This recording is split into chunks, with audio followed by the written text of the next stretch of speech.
रूह साहब, आप बताइएगा कि इस वक्त जो सिंध के हवाले से जैसे हमेशा तनकीद होती है कि इंटीरियर सिंध में तो तालीम ही नहीं है, जो स्कूल की फुटेजेस आती हैं कभी कभी आपकी नज़रों से भी गुजरी होंगी, वहां पे क्या सूरत हाल है?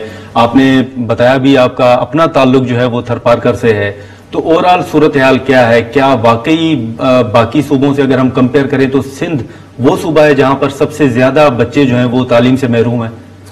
मेरे ख्याल में देखें, जो नेशनल फिगर है वो 26 मिलियन समथिंग जो बच्चे जो हैं पाकिस्तान में आउट ऑफ स्कूल है।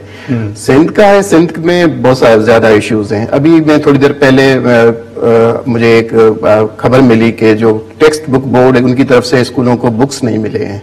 सिंध में, सिंध की फिगर तो है वही जो महक ने बताई, 7.6 मिलियन है। अब मैं आपको बताऊं कि ये जो नंबर है ये इसमें अगर हम देखें कोई 10-15 साल से ये बढ़ता जा रहा है, ये कम नहीं होता जा रहा है। और इसकी कुछ ऐसी वजूहत हैं, कुछ नेचुरल जो हमारे पास जो कोविड आया था या रिसेंट जो फ्लड आया था। अब फ्लड में मैं आपको बताऊं कि इस जो 2022 में 50% स्कूल डैमेज्ड और 50%, और उसमें भी जो है कोई आई थिंक 7,000 समथिंग जो है वो फुली डैमेज्ड हैं और बाकी जो 12,000 समथिंग हैं वो पार्शियली डैमेज्ड है। अब ये स्कूल में बच्चा जो है बैठेगा तो वो रिस्क पे तो है ही है ना, तो सेफ्टी उसकी कहाँ है? तो एक तो ये प्राइमरी जो एक बड़ा सबसे बड़ा मसला है।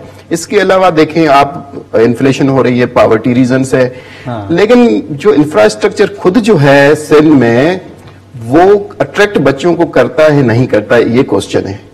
किसी वक्त में हमने सर्वे की थी 2007-8 में, चाइल्ड लेबर पे सर्वे की। मैं उस वक्त की पुरानी फिगर है लेकिन बताऊं कि उस वक्त हमने देखा कि 38% बच्चे जो है सिंध में वो कुछ नहीं करते, आइडियल है, वो ना स्कूल जाते हैं ना लेबर में। ये अगर ये पुरानी है तो अब ये फिगर ये इजाफा हुआ होगा, अभी इजाफा हुआ होगा। मैं कह रहा हूं कि देखो, एक तो पॉवर्टी है, पेरेंट्स जो है बच्चों को लेबर करवाते हैं। दूसरा रीजन ये भी है कि अगर बच्चे बैठे लेबर भी नहीं करते तो स्कूल भी नहीं जाते। स्कूल क्यों नहीं जाते, स्कूल क्यों नहीं अट्रैक्ट करता उनको, ये हमारे लिए क्वेश्चन है। तो मेरे ख्याल में जो पूरे का पूरा जो इंफ्रास्ट्रक्चर जो स्कूल है, अभी तो कह रहे डैमेज्ड हो गए काफी सारे। एक तो इसको देखने की जरूरत है, बच्चों की पहले सेफ्टी, कभी कभार ऐसे इंसिडेंट भी हो जाते हैं, छत गिर जाती है।